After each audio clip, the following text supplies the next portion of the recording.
Hi, ek is Kelsey. Is die pos nog beskikbaar hierso? Ek het die advertensie op my social media gesien. O, ja, jy CV by jou. Ja. Great. Ek sal dit vir Zelda gee en ons sal 'n onderhoud met jou reël. Is Zelda hier? Nee, op die oomblik nie, nee.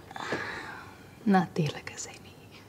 Ek is lucky genoeg om net die moontlikheid te hê om die Soonsk investment te kan beheer. Dit sal absolutely crazy wees as ek nog vir die Zelda Joubert nou kon meet het.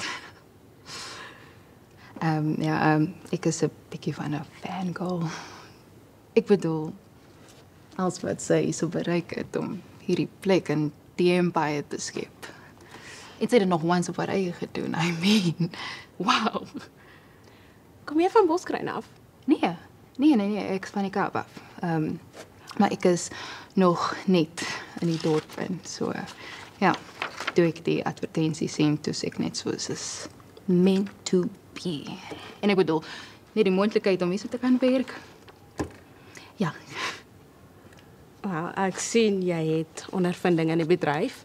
Jy het 'n hele paar skoonheidskursusse onder die knie. Dit sal beslis help. Maar ek wil nie vir jou vals hoop gee nie. Zelda maak die finale besluit.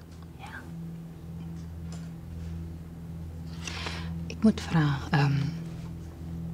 is Zelda so slim en intimiderend soos hy voorkom in die magazines? Ons noem haar die Iron Lady, sonder dat sy weet. Ek dink dit behoort jou vraag te beantwoord. I got you.